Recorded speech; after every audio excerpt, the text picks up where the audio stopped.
తమ్మినేని సీతారాం, ధర్మాన ప్రసాదరావు ఈ ఇద్దరు నేతలు ఉత్తరాంధ్ర రాజకీయాల్లో ఉద్దండులు. వైసీపీ హయాంలో ఒకరు స్పీకర్గా, మరొకరు మంత్రిగా వ్యవహరించారు.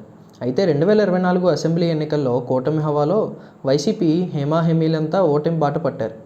ఈ ఇద్దరు దిగ్గడ నేతలు సైతం ఓడిపోయారు. అయితే వైసీపీ ఓటమి తర్వాత ఈ ఇద్దరు నేతలు సైలెంట్ అయ్యారు. పార్టీలోనే కొనసాగుతున్నప్పటికీ పార్టీ కార్యక్రమాలకు దూరంగా ఉంటున్నారు. మీటింగ్లకు సైతం హాజరు కావడం లేదు. ఈ ఇద్దరు నేతల వ్యవహార శైలి ఇప్పుడు ఫ్యాన్ పార్టీకి అర్థం కావడం లేదు. శ్రీకాకుళం జిల్లా ఇన్ఛార్జి పదవి ధర్మాన ప్రసాదరావుకు ఇస్తామన్నప్పటికీ ఆయన నుంచి సరైన స్పందన రాలేదని చర్చ జరుగుతోంది. ఇక తమ్మినేని సీతారాంను శ్రీకాకుళం పార్లమెంట్ ఇన్ఛార్జిగా నియమించినప్పటికీ ఆయన కూడా సైలెంట్గానే ఉంటున్నారు. ఇక ఉత్తరాంధ్ర రీజనల్ కోఆర్డినేటర్గా ఇటీవల మాజీ మంత్రి కురసాల కన్నబాబును వైసీపీ హైకమాండ్ నియమించిన విషయం తెలిసిందే. కురసాల కన్నబాబు తొలిసారి ఆ హోదాలో శ్రీకాకుళం వచ్చి మీటింగ్ పెడితే ఆ ఇద్దరు నాయకులు డుమ్మా కొట్టారు. ధర్మాన ప్రసాదరావు, తమ్మినేని సీతారాం ఇద్దరు బలమైన సామాజిక వర్గానికి చెందిన నేతలు. అంతేకాదు అపార రాజకీయ అనుభవం ఈ ఇద్దరి నేతల సొంతం. దీంతో ఈ ఇద్దరి విషయంలో పార్టీ వేచి చూసే ధోరణిలో ఉందని సమాచారం. ఈ ఇద్దరు ఇతర పార్టీల్లోకి వెళ్తారని ప్రచారం జరిగినా ఆ పార్టీల నుంచి సానుకూలత రాలేదని తెలుస్తోంది. దీంతో ఎన్నికలకు మరో 4 ఏళ్లకు పైగా సమయం ఉందని, కాబట్టి అప్పటి పరిస్థితులను బట్టి నిర్ణయం తీసుకోవచ్చనే ఆలోచనలో ఈ ఇద్దరు నేతలు ఉన్నట్లు చర్చ జరుగుతోంది. జిల్లా స్థాయిలో పార్టీ కీలక సమావేశం నిర్వహిస్తే ఈ ఇద్దరు హాజరు కాకపోవడంపై పార్టీలో పెద్ద ఎత్తున చర్చ జరుగుతోంది. రాజకీయాల్లో తనకంటే జూనియర్ వ్యక్తిని ఇన్ఛార్జిగా నియమించడంపై ఆగ్రహంతో ఉన్నారనే అనుమానం కూడా వస్తోంది. అయితే కన్నబాబు ఎలాంటి భేషజాలకు పోకుండా ఈ ఇద్దరు నేతల ఇంటికి వెళ్ళి వారితో మాట్లాడారని పార్టీ నేతలు చెప్తున్నారు. శ్రీకాకుళం జిల్లాలో వైసీపీ రాజకీయంగా ఇబ్బందులు ఎదుర్కొంటోంది. ఆ జిల్లాలో ఇప్పుడు ఫ్యాన్ పార్టీకి రిపేర్లు చేయాల్సి ఉంది.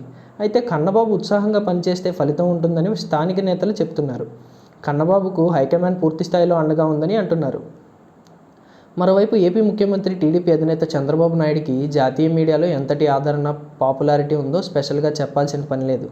ఆయన ఢిల్లీలో అడుగుపెట్టారంటే సీనియర్ జర్నలిస్టులు సైతం ఇంటర్వ్యూ కోసం పోటీలు పడుతుంటారు. 90 దశకం చివరిలో, మిలీనియం ప్రారంభంలో చంద్రబాబు హస్తినా వెళ్లారంటే అదో క్రేజ్.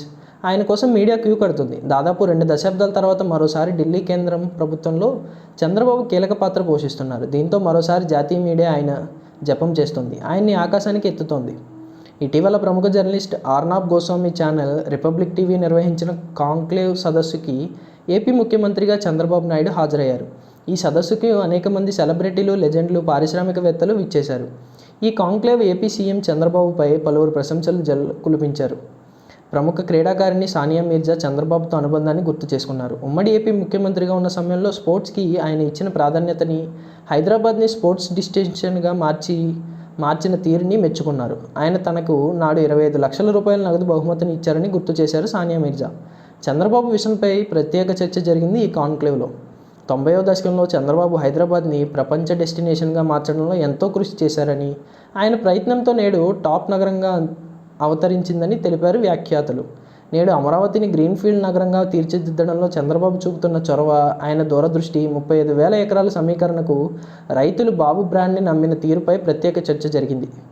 జాతీయ రాజకీయాలలో చంద్రబాబు స్థానం ప్రత్యేకమని వివరించారు. 20 ఏళ్ల కిందట జాతీయ స్థాయిలో ఎన్డీఏ కన్వీనర్గా కీలక పాత్ర పోషించారని, ఇటు ఐటీకి ఏపీ ఉమ్మడి రాష్ట్రంలో పెట్టుబడులు తీసుకురావడంతో పాటు విజన్ 2020తో దేశంలో ముఖ్యమంత్రుల మధ్య పోటీని పెంచారని, డెవలప్మెంట్స్ పాలిటిక్స్కి ఆయనే ఆద్యుడు కానీ ఆకాశానికి ఎత్తారు వ్యాఖ్యాతలు.